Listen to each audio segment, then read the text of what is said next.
Hello. Aren't you, Catherine? Yeah. You're in my social class, right? She recognizes the young man somewhat. He claims to be in her social class. It could be true. What's his name, she wonders? James. James Thomas. James Thomas, the young man says. Oh, he's already in trouble. Father wouldn't like that name at all if she were to take him home to meet the folks for some obscure reason. Father's never trusted people with two first names for their first and last names. I could change it. Well, he does show a certain level of flexibility that is either charming or scary, hard to tell. I don't think I'm scary enough. Scary is in the eyes of the beholder, she retorts. This is kind of weird. What does James Thomas, Mr. Two First Names, know about weird, she wonders? Is he an escaped mental patient? I'm not an escaped mental patient. I'm in your social class.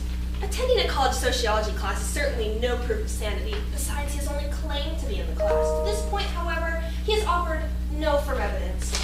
Sorry, they frown about bringing books in here? He seems to have a ready excuse.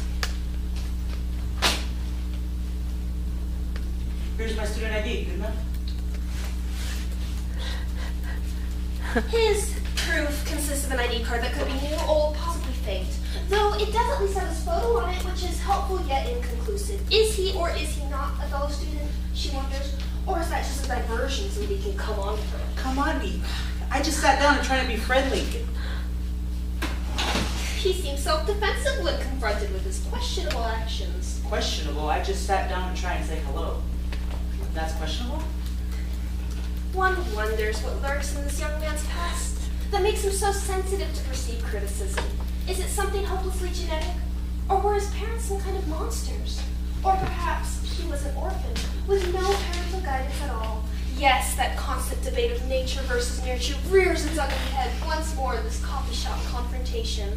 My parents are just fine, thank you. He admits it's a genetic problem. I do not. It's not a genetic problem. It's not a problem at all, thank you very much. She's still not completely convinced yet that he's sane. Sitting down with strangers in bookstores suggests a certain wild streak in his character. We're not strangers. We're in the same social class together. It might be clear to him, perhaps, but not to her. Though there is a certain familiarity to his visage, she notes. It's certainly conceivable she's seen his face somewhere before. Because we're in the same social class together. Ah, right. The famous social class. With Professor Gilder. You know as well as I do it's Professor Smith. He's not quite as stupid as he looks. Oh, I look stupid. But Smith is a common name, she ponders. There are at least 4 Professor Smiths on campus. But only one Professor Smith from the sociology department. Ha! Well played, she thinks, but doesn't want to give him the satisfaction of his temporary victory. But you just did. There are times when she's not completely sure what he's on about. Can I buy you a beverage or something? Or something? That sounds awfully suspicious to her. Probably wants to feed her a roofie or something. She's heard all about these date rape drugs that men try to use on women out in public. His offer is probably overloaded with evil intent. Or it was just an innocent offer to buy you a drink and I have no intention to date rape you at all. Once again, he's trying to confuse her.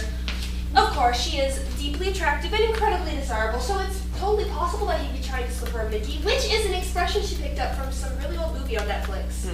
If nothing else, you do have a healthy ego, but if only your sanity can match it. Is he trying to infer that she's off her nut? I've never been able to tell the difference between infer and imply, so I can't answer that question. Avoidance. Another typical frat boy trick when he's trying to pick someone up. I'm not in a fraternity. Blackball? No, perfectly healthy, but that's neither here nor there. You would infer or implied it anyway that I'm in a fraternity, but that's just not true. Truth is a slippery slope when you're walking through the swamp. That makes no sense at all. Her trick wording has turned the tables, and now he's the one who's confused. No, not true. I've been confused since the very beginning. At first blush, she'd assumed he was fairly bright, being a college student and all, but this admission of ongoing confusion suggests that he may be a little on the dim side. Damn, I'm number 3 in my class. What about you? Suddenly, he seems to be making a competition of it. As much as she'd like to entertain the idea, she really doesn't see the point.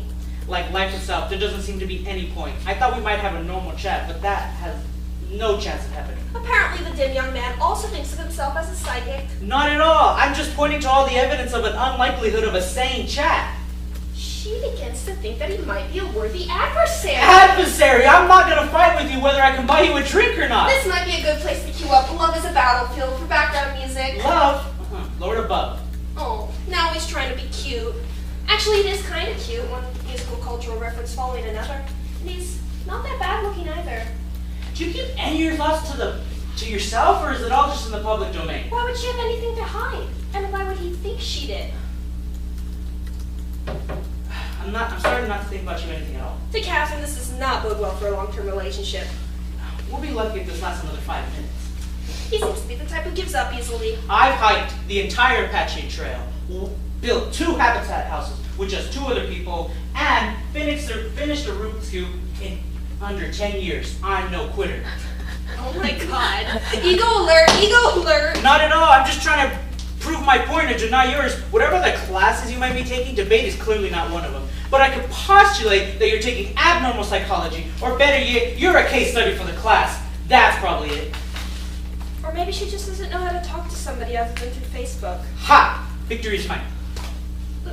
Is he trying to take control of the situation? He is in control of the situation. It would be touching if it weren't so laughable. Do you see me It laughing? wouldn't be him laughing, it would be me laughing. Wait a minute. Now I'm confused. Ha! Victory is really mine now. No, it is not!